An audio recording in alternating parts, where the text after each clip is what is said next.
Hi, Tara. Welcome to the show. Thank you for having me. My pleasure. Now, you live in New Brunswick, and I'm in Nova Scotia.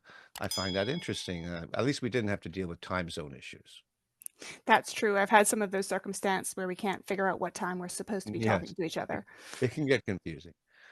Now, you've written a book that is not out yet. It's available for pre-order, and your story is actually quite fascinating. So why don't you start by telling us who you are and where you're from, and then get into what this book is all about? Well, my name is Tara Pyfrom. I was born and raised in the Bahamas. So, way down south from where we are right now, much warmer. My whole family are from the Bahamas, going back 8 generations. We are Bahamian, we are island people. Um, Grew up there, tiny island, 300 people. Eventually moved to some of the larger, more developed areas.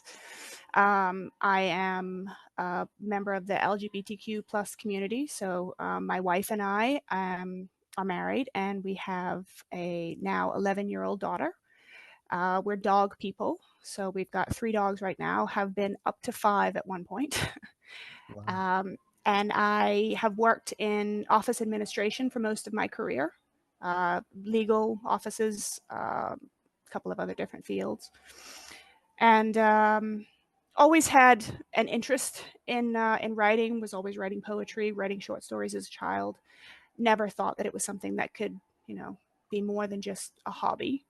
Um, and then this terrible thing happened, and that kind of motivated me into writing the story down, which became the book.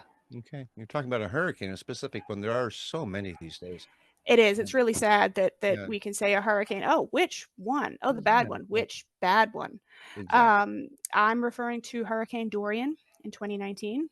Okay. So Hurricane Dorian actually did end up hitting Nova Scotia and knocked some electricity out there for a couple of days, as I understand. Yeah.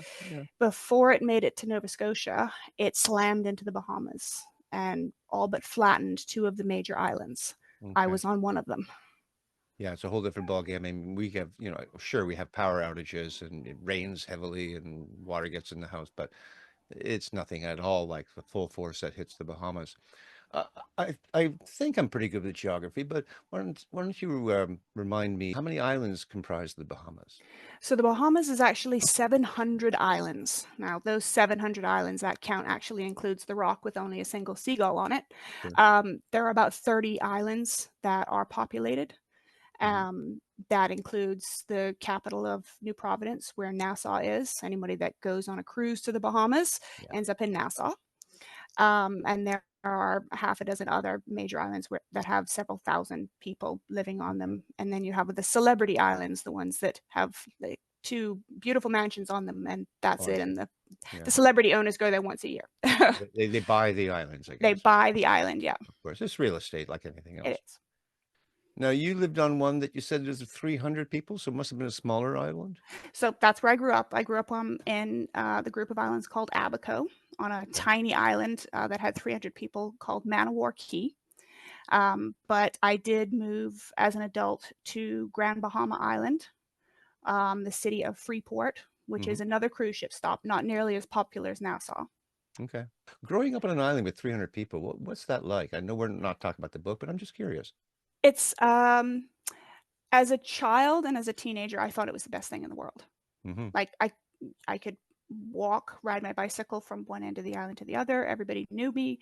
There was no danger because if I fell and scraped my knee, the neighbor, 10 houses down knew exactly who I was and where I needed to go. Sure. So there was a lot of freedom, a lot of free range parenting. We were swimming constantly. So it was a great childhood. Yeah. As I grew into young adulthood, it was very sheltered, very small, very everyone knows when you sneeze, and the neighbor next Mm. door says, God bless you. Yes. So I decided that as an adult, it wasn't the place that I wanted to be permanently. Right. But now you're in New Brunswick. And how did that come to be? It's actually a part of the overall story of my book, The Ocean in Our Blood, and how we survived this hurricane and how we had to go through the process of recovery and what are we going to do with our lives now that it's all been blown away. Right. You literally lost everything then. We literally lost everything. We walked away with our lives. Yeah. We walked away with our 5 dogs Mm. and a couple of suitcases of very wet, broken things that we could salvage from the inside of our house. Yeah. Yeah. Now, growing up, were hurricanes a thing? Hurricanes have always been a thing. I I remember many hurricanes as a child and a young adult. It was always okay. We find out a couple of days ahead that there's going to be a hurricane. We shutter up the windows. We Hmm. put away the patio furniture. We Yeah. stock up the fridge, get some gas, all of the normal things. Yeah. The hurricane blows through. It takes down the large tree in the yard. You get rid of that. It wrecks a boat. No big But deal. yeah, but this one was different. And you So would over the know, I mean, you lived there your whole life. You can tell this one was a little bit over the top, right? Actually, over the course of the last 15 years, they have been progressively getting stronger, getting worse, more damage. Uh, so it wasn't like Hurricane Dorian was suddenly the giant one. Okay. There was Hurricane Matthew 3 years before, and there was Hurricane Francis and Jean 8, 9 years before. And so they were getting bigger, they were getting stronger, they were lasting longer, moving more slowly. Um, so when Hurricane Dorian came on the scene, and you hear about it when it's still out in the middle of the Atlantic Ocean, so there's really a very small amount of forecasting at that point. It's keep an eye on it. So we kept an eye on it. 5 days out, it's probably going to have a direct hit. It's going to be a really bad storm. Get ready. Oh boy. Well, you're on How, an how, island. There's yeah, nowhere to go. and how do you feel at a moment like that when you know that's this impending, it's going to something bad's going to happen? What's the feeling you have? For me, the feeling was we've done this before. We'll be fine. We've done it before. 3 years Mm. ago, we had Hurricane Matthew. We Yeah. had no electricity for 3 weeks because the entire electrical grid, every single electrical pole on the island fell down. Hmm. They sent some lovely folks from New Brunswick and Nova Scotia to Really? Grand Bahama Island after Hurricane Matthew in 2016 that got all of our electricity back. Oh, Um, but it was still we were fine. Like you lost conveniences, you lost gardening, but the houses are built to stand up to storms. We put in hurricane impact windows, which are special windows that can stand a 2x4 hurled at it at oh, I see. 150-mile-per-hour wind. Wow. So we're ready. Right. So there's discomfort and anxiety, but there's no fear of death. Okay. Now, as it was progressing, this hurricane that destroyed your home and killed many people, where exactly were you in the house? Was there a basement that you could huddle in? So no basements in the Bahamas. Okay. The islands are limestone rock, so you dig down 2 inches and you hit solid rock. Okay. So we don't dig basements. Yeah. We build the homes to be strong. So concrete block home, extra hurricane precautions in the roof trusses, extra metal strapping, all of those things. Like I mentioned, the hurricane impact windows, all of those things to stand up to 150, 200-mile-per-hour winds. Right. That's what Right. they're built for. Sure. So Sure. we're inside of our house. Okay. It's one floor, or is there a second floor to it? Single story home. Well, okay. And it broke down all around you? I mean, So the structure of the house stayed, but the problem was that we had a storm surge of epic proportion. So with hurricanes, oftentimes there are storm surges. The ocean rises higher than normal, pushed by the wind and the movement of the storm yeah. will increase tides several feet. All We're right. used to that as well. Okay. Our home was located on a saltwater canal, so we had ocean in our back door. Knowing that, we built our home up. So we had a foundation of several extra feet off of the Okay. ground, off of high tide mark. So we had worked it out with the engineers that we had 10 feet. 10 feet, we're going to be, no storm surge will ever get higher than 10 feet. We'll be fine for storm surge as well. And at its peak, in some areas of the island, there was 30 feet of storm surge. Gee. Get people So must get washed out to sea and all kinds of ways yes, to die in those things. yes, yes. My goodness. So at our home, we had 19 feet of storm surge. I know that it was 19 feet because our house was built up 10 feet above sea level Boy. and our ceiling height was 9 foot. Uh-huh. So there you are sitting on the roof of your house waiting for We help? had to go to we had to go to our attic. So Yeah. we couldn't go outside to get on the No. roof because the Yeah. winds were blowing 185 mile per hour with gusts on Yeah. top of that. That's like an EF4 tornado speed, Okay. but consistently blowing at that speed for 36 hours. Oh my goodness. So you're huddled in the attic and you don't know how long this is going to keep going on for. Nope, What were some of no the idea. thoughts that you guys had in your head? We were terrified that the water was going to reach us in the attic and drown us in the attic because once we were in the attic, we didn't have dormers. There was no escape from the attic. So by the time we made the decision to go into the attic, the water was already ceiling height. There was nowhere else to go, and the water was rising. So there was terror in that we were going to drown in Okay. our attic. All right. When the rising of the water settled, and we're like, okay, the rise has stopped. That's good. But Hurricane Dorian stopped forward motion. So here in Atlantic Canada, when we get the odd hurricane, it blows through super quick. A few hours, we get wind, we get rain, it's Yeah. it's gone.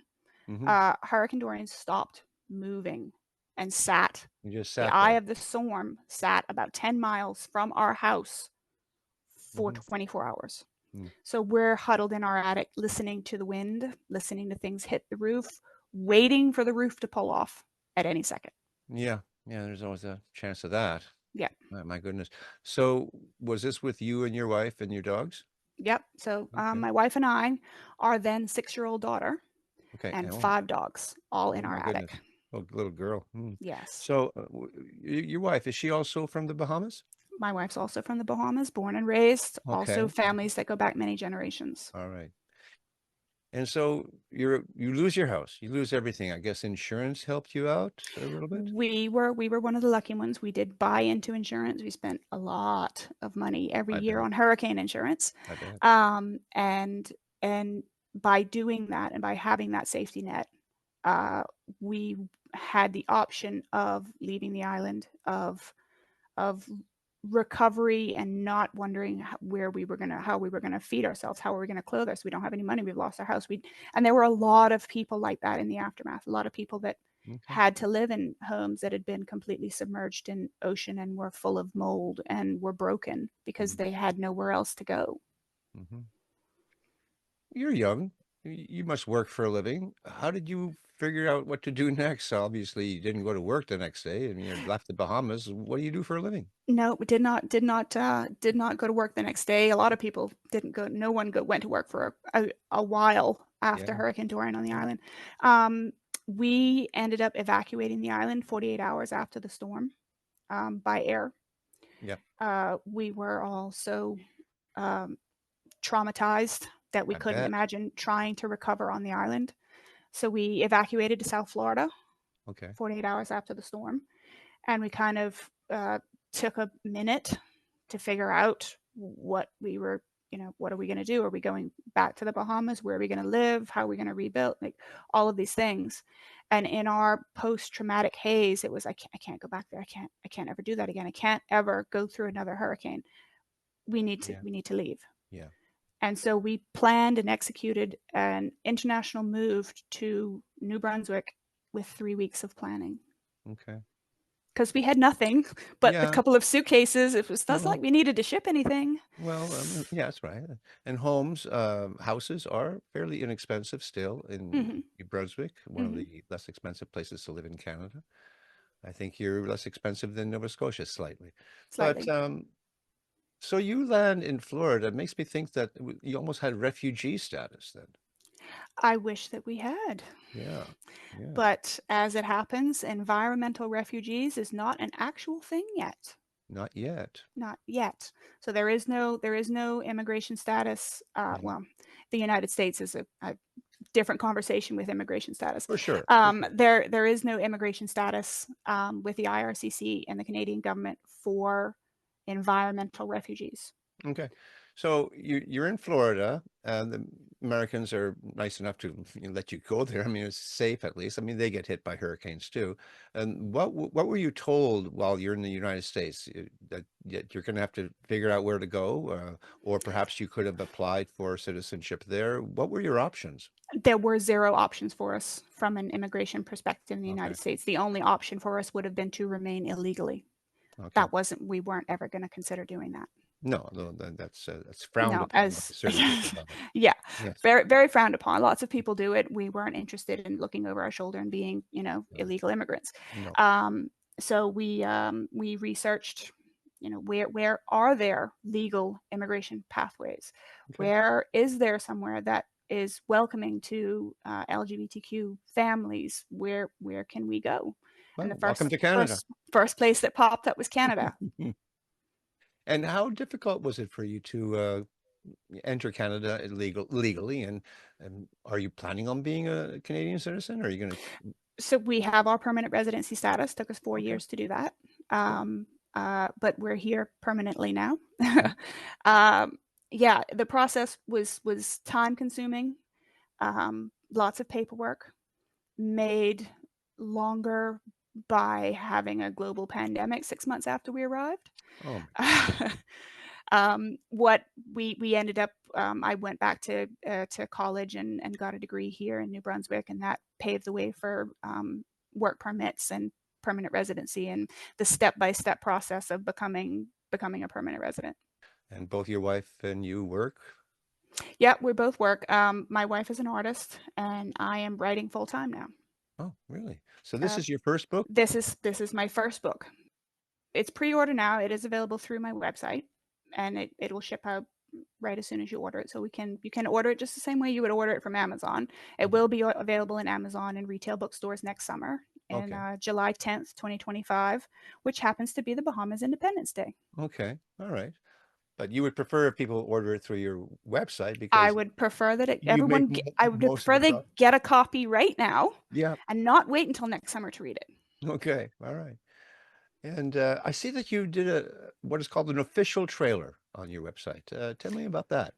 The story of our survival and our recovery is a story that you wouldn't believe was true if you saw it in a film. If you saw it in a film, you would assume that it was fiction because it's that unbelievable. And the things that we had to do and the ways that we had to keep our heads above water and survive and the process of recovery from trauma and moving to another country in 3 weeks of planning, all of those things are in the book. But this is a circumstance where it is actually true. And so it comes across very much like a movie. And so what I did was I put together visuals using home videos and videos that were actually taken by us during the storm, Hmm. and made what amounts to a trailer for the book. So what you would see as a movie trailer for a movie, I have a book trailer. And did you do the editing yourself I or? did.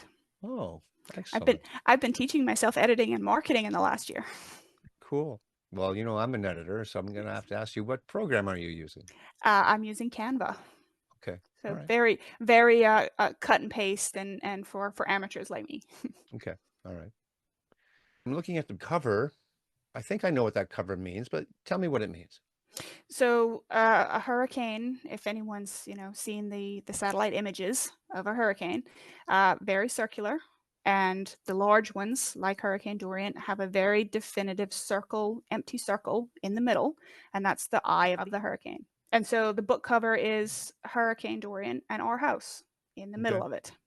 In a hurricane eye, there is no storm. It's just it's beautiful blue sky. I've actually been inside a hurricane eye years ago, prior to Hurricane Dorian, because the hurricane eye never actually made it to our house. You have any desire to go back just to visit even? We do. We do. We Okay. visit. We have all of our family still in the Bahamas, so we do. We Exactly. do go back to visit. We go back strategically Hmm. at certain times of the year, so that there is zero chance of us getting trapped in a hurricane again. Okay. All right. I guess you must be a proponent of what we call climate change.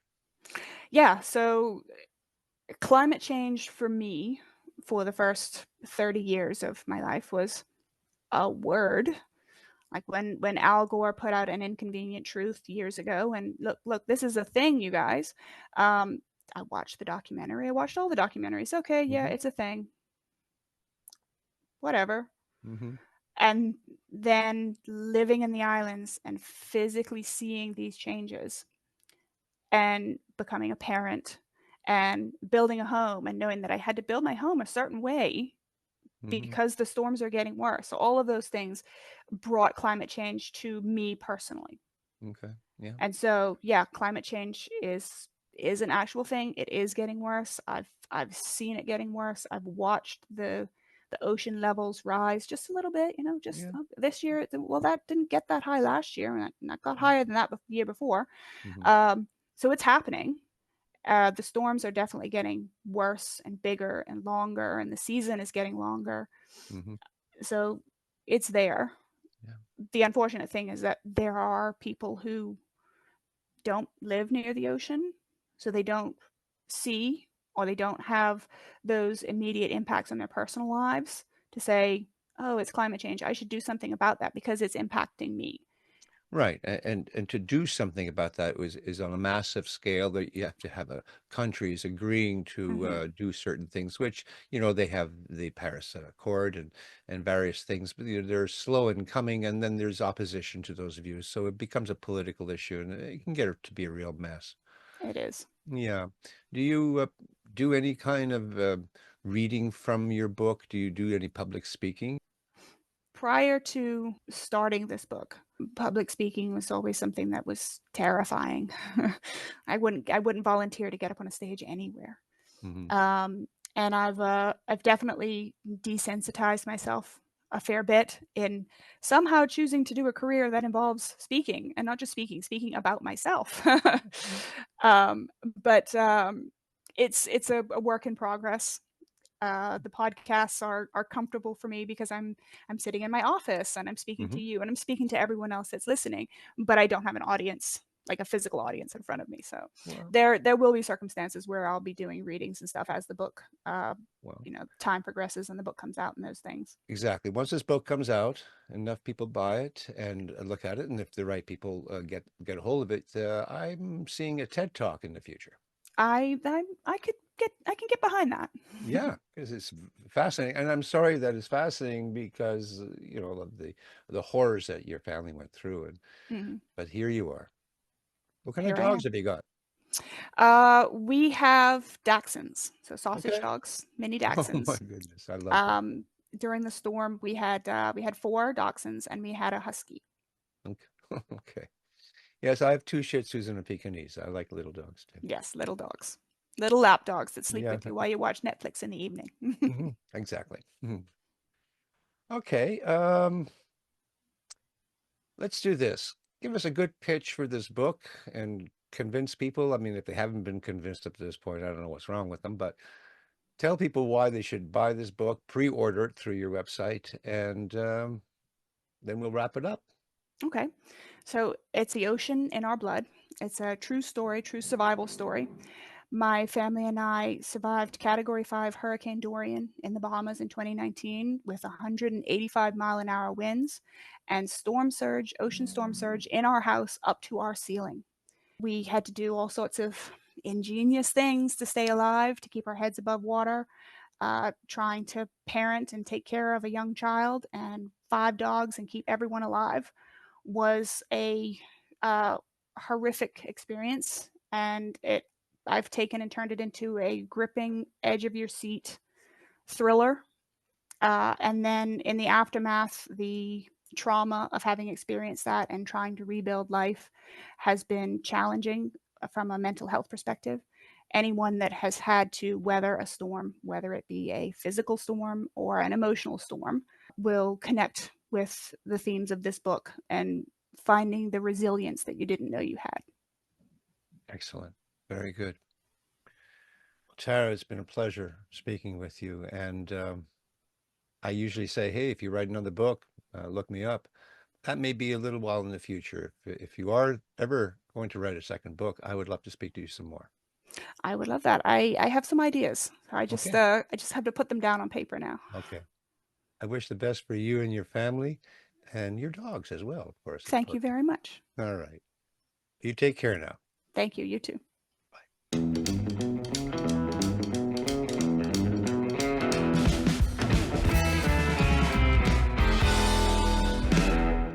Thank you for watching. If you've enjoyed this week's episode, and if you like what I do here on Tell Me About Your Book, then I invite you to hit that like button, subscribe to the channel, and even leave a comment if you wish. And if you are an author, I would sure love to hear from you. Until such time, keep on writing, and remember to be kind to one another.